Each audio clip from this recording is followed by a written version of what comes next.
LibriVox.org. Recording by Lynn Thompson. Brother Jacob by George Eliot. Chapter 1. Among the many fatalities attending the bloom of young desire, that of blindly taking to the confectionery line has not, perhaps, been sufficiently considered. How is the son of a British yeoman, who has been fed principally on salt pork and yeast dumplings, to know that there is satiety for the human stomach even in a paradise of glass jars full of sugared almonds and pink lozenges, and that the tedium of life can reach a pitch where plum buns at discretion cease to offer the slightest excitement? Or how, at the tender age when a confectioner seems to him a very prince whom all the world must envy, who breakfasts on macaroons, dines on meringues, sups on twelfth cake, and fills up the interminable hours with sugar candy or peppermint, how is he to foresee the day of sad wisdom, when he will discern that the confectioner's calling is not socially influential, or favourable to a soaring ambition? I have known a man who turned out to have a metaphysical genius, incautiously, in the period of youthful buoyancy, commence his career as a dancing master, and you may imagine the use that was made of this initial mistake by opponents who felt themselves bound to warn the public against his doctrine of the inconceivable. He could not give up his dancing lessons, because he made his bread by them, and metaphysics would not have found him in so much as salt to his bread. It was really the same with Mr. David Faux and the confectionery business. His uncle, the butler, at the great house close by Brigford, had made a pet of him in his early boyhood, and it was on a visit to this uncle that the confectioners' shops in that brilliant town had, on a single day, fired his tender imagination. He carried home the pleasing illusion that a confectioner must be at once the happiest and the foremost of men, since the things he made were not only the most beautiful to behold, but the very best eating, and such as the Lord Mayor must always order largely for his private recreation; so that when his father declared he must put to a trade, David chose his line without a moment's hesitation, and, with a rashness inspired by a sweet tooth, wedded himself irrevocably to confectionery. Soon, however, the tooth lost its relish, and fell into blank indifference, and all the while his mind expanded, his ambition took new shapes, which could hardly be satisfied within the sphere his youthful ardour had chosen. But what was he to do? He was a young man of much mental activity, and above all gifted with a spirit of contrivance; but then his faculties would not tell with great effect in any other medium than that of candied sugars, conserves, and pastry. Say what you will about the identity of the reasoning process in all branches of thought, or about the advantage of coming to subjects with a fresh mind, the adjustment of butter to flour, and of heat to pastry, is not the best preparation for the office of prime minister. Besides, in the present imperfectly organized state of society, there are social barriers. David could invent delightful things in the way of drop–cakes, and he had the widest views of the sugar department; but in other directions he certainly felt hampered by the want of knowledge and practical skill, and the world is so inconveniently constituted that the vague consciousness of being a fine fellow is no guarantee of success in any line of business. This difficulty pressed with some severity on Mr. David Faux, even before his apprenticeship was ended. His soul swelled with an impatient sense that he ought to become something very remarkable, that it was quite out of the question for him to put up with a narrow lot, as other men did. He scorned the idea that he could accept an average. He was sure there was nothing average about him. Even such a person as Mrs. Tibbets, the washerwoman, perceived it, and probably had a preference for his linen. At that particular period he was weighing out gingerbread nuts, but such an anomaly could not continue. No position could be suited to Mr. David Faux that was not in the highest degree easy to the flesh and flattering to the spirit. If he had fallen on the present times, and enjoyed the advantages of a mechanics' institute, he would certainly have taken to literature, and have written reviews, but his education had not been liberal. He had read some novels from the adjoining circulating library, and had even bought the story of Inkle and Jericho, which had made him feel very sorry for poor Mr. Inkle, so that his ideas might not have been below a certain mark of the literary calling, but his spelling and diction were too unconventional. When a man is not adequately appreciated or comfortably placed in his own country, his thoughts naturally turn towards foreign climes, and David's imagination circled round and round the utmost limit of his geographical knowledge, in search of a country where a young gentleman of pasty visage, lipless mouth, and stumpy hair would be likely to be received with the hospitable enthusiasm which he had a right to expect. Having a general idea of America as a country where the population was chiefly black, it appeared to him the most propitious destination for an emigrant who, to begin with, had the broad and easily recognizable merit of whiteness; and this idea gradually took such strong possession of him that Satan seized the opportunity of suggesting to him that he might emigrate under easier circumstances if he supplied himself with a little money from his master's till. But that evil spirit, whose understanding, I am convinced, has been much overrated, quite wasted his time on this occasion. David would certainly have liked well to have some of his master's money in his pocket, if he had been sure his master would have been the only man to suffer for it; but he was a cautious youth, and quite determined to run no risks on his own account, so he stayed out his apprenticeship, and committed no act of dishonesty that was at all likely to be discovered, reserving his plan of emigration for a future opportunity. And the circumstances under which he carried it out were in this wise. Having been at home a week or two partaking of the family beans, he had used his leisure in ascertaining a fact which was of considerable importance to him, namely, that his mother had a small sum in guineas painfully saved from her maiden perquisites, and kept in the corner of a drawer where her baby linen had reposed for the last 20 years, ever since her son David had taken to his feet with a slight promise of bow legs which had not been altogether unfulfilled. Mr. Faux senior had told his son very frankly that he must not look to being set up in business by him. With 7 sons, and one of them a very healthy and well-developed idiot, who consumed a dumpling about 8 inches in diameter every day, it was pretty well if they got 100 apiece at his death. Under these circumstances, what was David to do? It was certainly hard that he should take his mother's money, but he saw no other ready means of getting any, and it was not to be expected that a young man of his merit should put up with inconveniences that could be avoided. Besides, it was not robbery to take property belonging to your mother. She doesn't prosecute you. And David was very well behaved to his mother. He comforted her by speaking highly of himself to her, and assuring her that he never fell into the vices he saw practised by other youths of his age, and that he was particularly fond of honesty. If his mother would have given him her 20 guineas as a reward of this noble disposition, he would not have stolen them from her, and it would have been more agreeable to his feelings. Nevertheless, to an active mind like David's, ingenuity is not without its pleasures. It was rather an interesting occupation to become stealthily acquainted with the wards of his mother's simple key, not in the least like Chubb's patent, and to get one that would do its work equally well, and also to arrange a little drama by which he would escape suspicion, and run no risk of forfeiting the prospective 100 at his father's death, which would be convenient in the improbable case of his not making a large fortune in the Indies.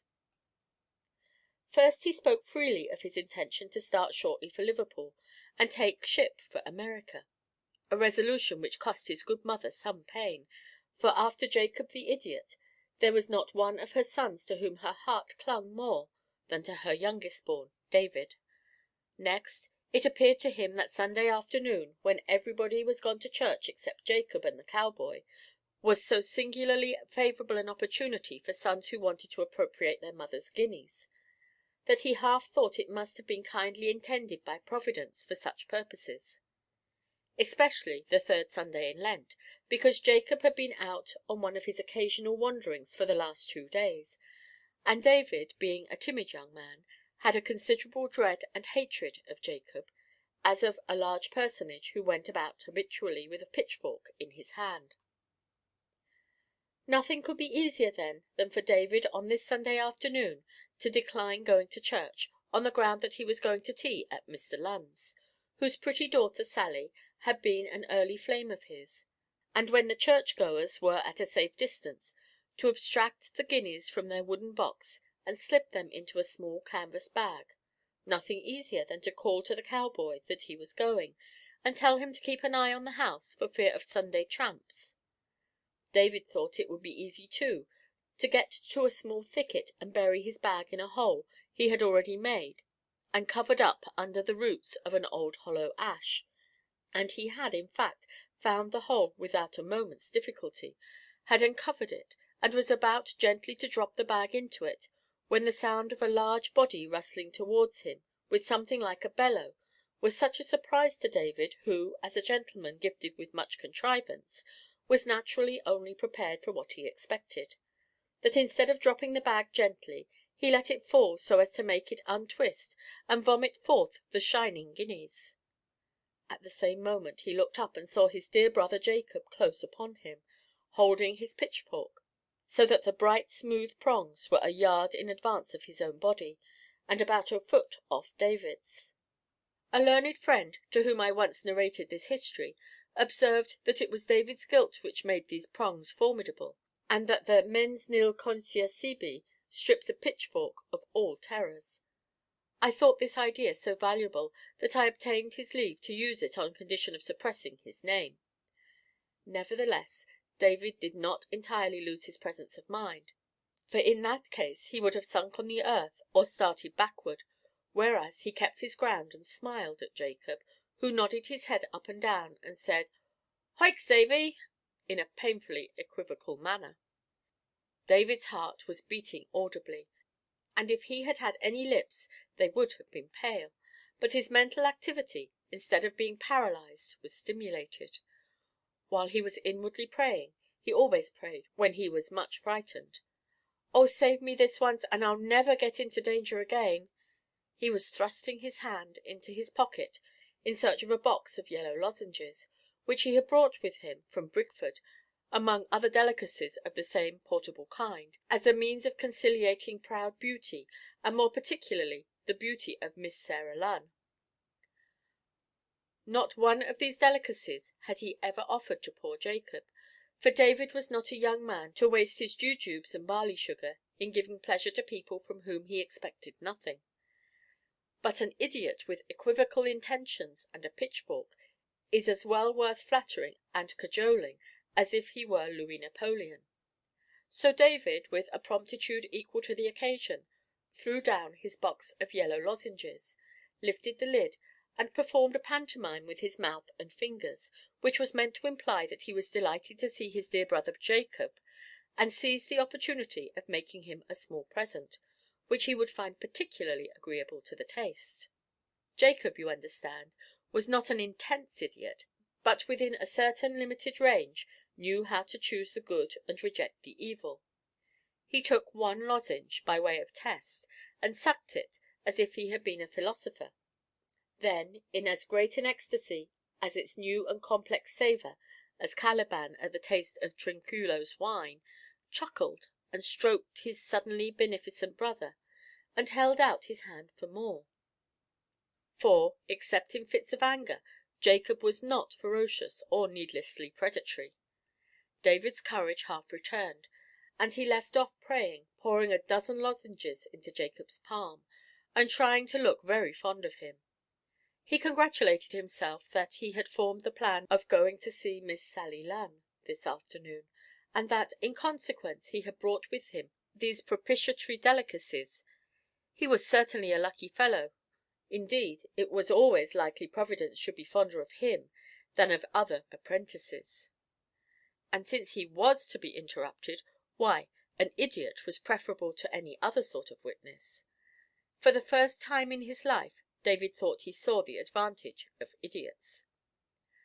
As for Jacob, he had thrust his pitchfork into the ground, and had thrown himself down beside it, in thorough abandonment to the unprecedented pleasure of having 5 lozenges in his mouth at once, blinking meanwhile, and making inarticulate sounds of gustative content.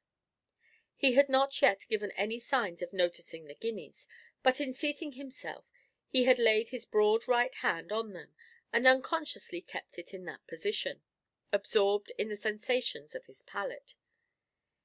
If he could only be kept so occupied with the lozenges as not to see the guineas before David could manage to cover them!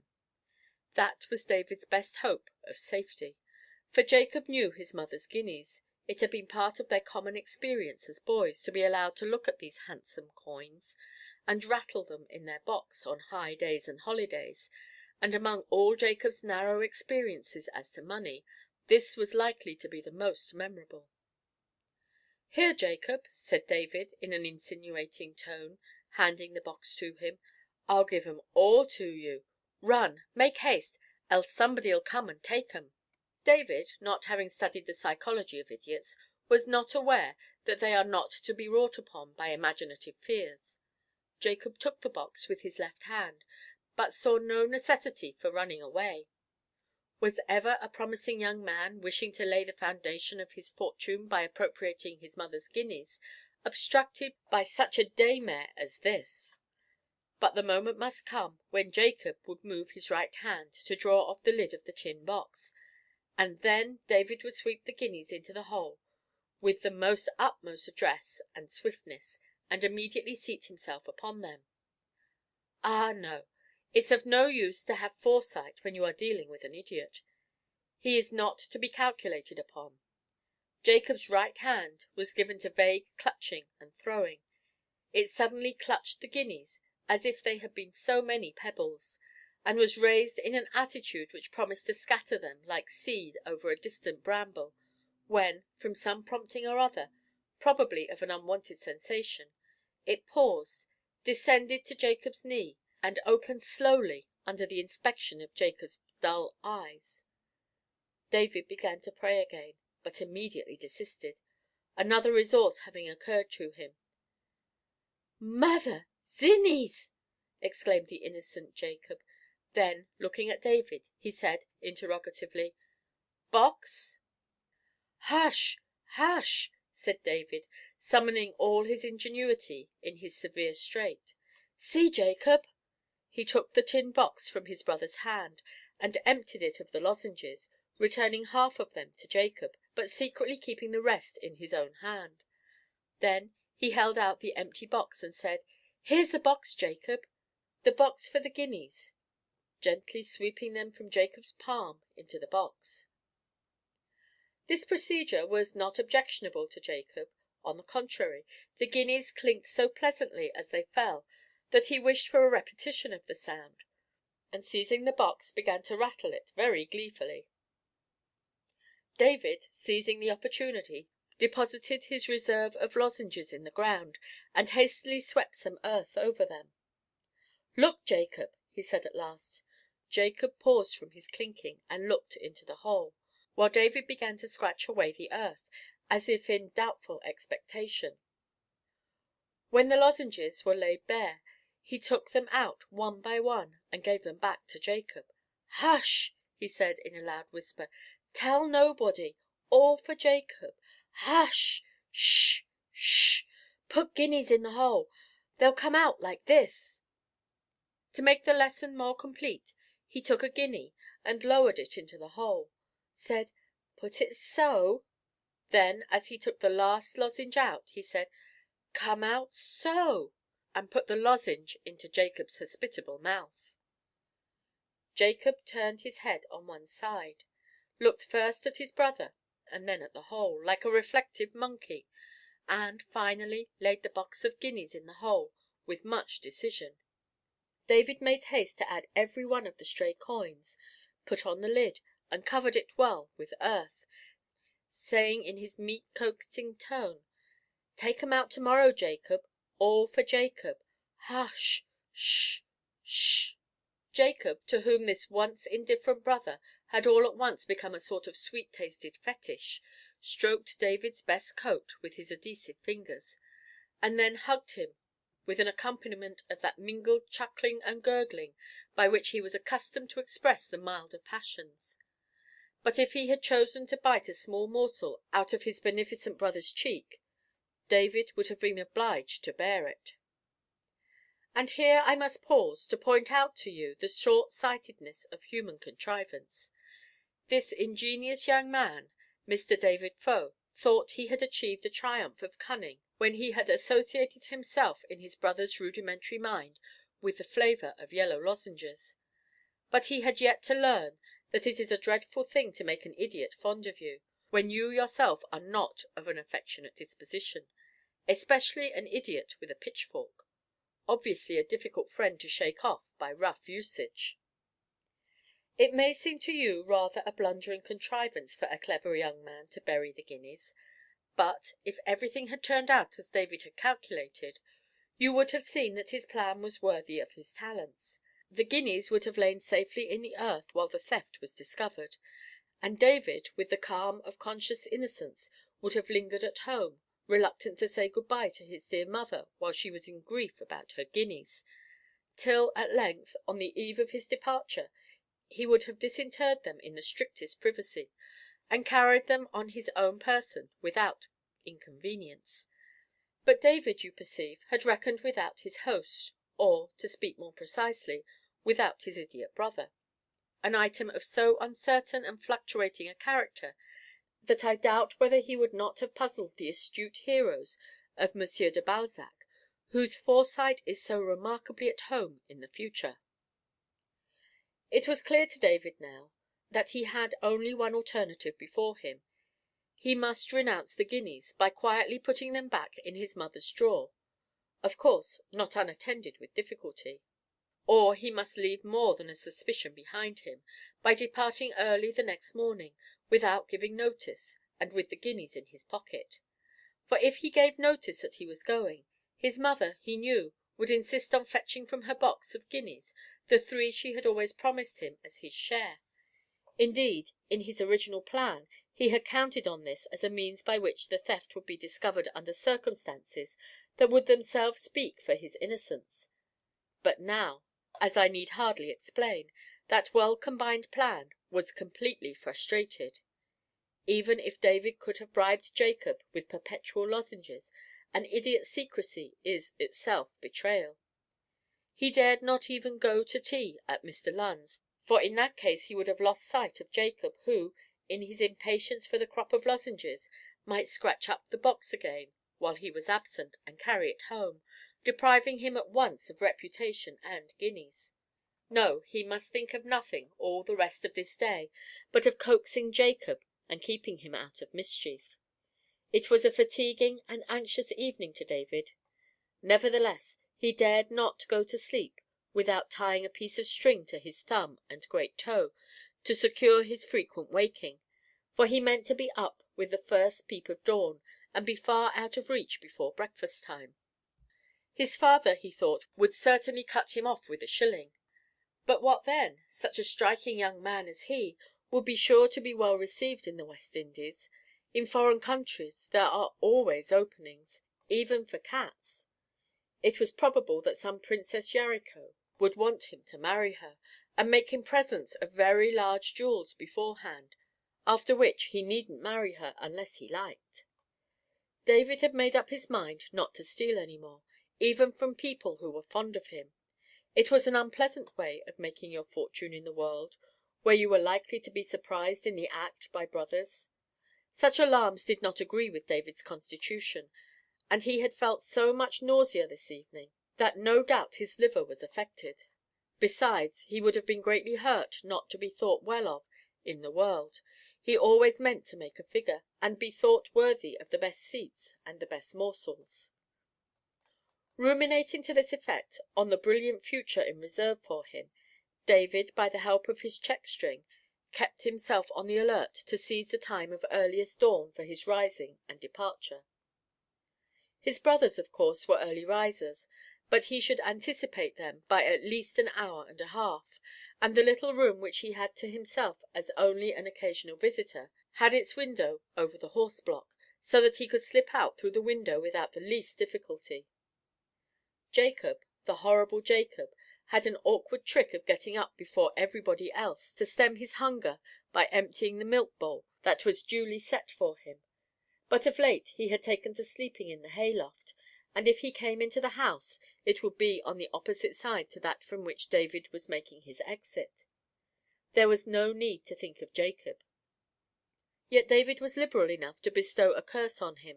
It was the only thing he ever did bestow gratuitously. His small bundle of clothes was ready packed, and he was soon treading lightly on the steps of the horse block, soon walking at a smart pace across the fields towards the thicket. It would take him no more than 2 minutes to get out the box. He could make out the tree it was under by the pale strip where the bark was off, although the dawning light was rather dimmer in the thicket. But what, in the name of burnt pastry, was that large body with a staff planted beside it, close at the foot of the ash tree? David paused, not to make up his mind as to the nature of the apparition. He had not the happiness of doubting for a moment that the staff was Jacob's pitchfork, but to gather the self-command necessary for addressing his brother with a sufficiently honeyed accent. Jacob was absorbed in scratching up the earth, and had not heard David's approach. "I say, Jacob," said David in a loud whisper, just as the tin box was lifted out of the hole. Jacob looked up, and discerning his sweet-flavored brother, nodded and grinned in the dim light in a way that made him seem to David like a triumphant demon. If he had been of an impetuous disposition, he would have snatched the pitchfork from the ground and impaled this fraternal demon. But David was by no means impetuous. He was a young man greatly given to calculate consequences, a habit which has been held to be the foundation of virtue. But somehow it had not precisely that effect in David. He calculated whether an action would harm himself, or whether it would only harm other people. In the former case he was very timid about satisfying his immediate desires, but in the latter he would risk the result with much courage. "Give it to me, Jacob," he said, stooping down and patting his brother. "Let us see." Jacob, finding the lid rather tight, gave the box to his brother in perfect faith. David raised the lids and shook his head, while Jacob put his finger in and took out a guinea to taste whether the metamorphosis into lozenges was complete and satisfactory.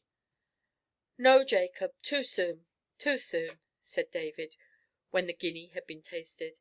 "Give it to me. We'll go and bury it somewhere else. We'll put it in yonder," he added, pointing vaguely toward the distance. David screwed on the lid, while Jacob, looking grave, rose and grasped his pitchfork. Then, seeing David's bundle, he snatched it, like a too officious Newfoundland, stuck his pitchfork into it, and carried it over his shoulder in triumph as he accompanied David and the box out of the thicket. What on earth was David to do? It would have been easy to frown at Jacob, and kick him, and order him to get away, but David dared as soon have kicked the bull. Jacob was quiet as long as he was treated indulgently, but on the slightest show of anger he became unmanageable, and was liable to fits of fury which would have made him formidable even without his pitchfork. There was no mastery to be obtained over him except by kindness or guile. David tried guile. "Go, Jacob," he said, when they were out of the thicket, pointing towards the house as he spoke. "Go and fetch me a spade. A spade. But give me the bundle," he added, trying to reach it from the fork, where it hung high above Jacob's tall shoulder. But Jacob showed as much alacrity in obeying as a wasp shows in leaving a sugar basin. Near David, he felt himself in the vicinity of lozenges. He chuckled and rubbed his brother's back, brandishing the bundle higher out of reach. David, with an inward groan, changed his tactics, and walked on as fast as he could. It was not safe to linger. Jacob would get tired of following him, or, at all events, could be eluded. If they could once get to the distant high-road, a coach would overtake them. David would mount it, having previously by some ingenious means secured his bundle, and then Jacob might howl and flourish his pitchfork as much as he liked. Meanwhile, he was under the fatal necessity of being very kind to this ogre, and of providing a large breakfast for him when they stopped at a roadside inn. It was already 3 hours since they had started, and David was tired.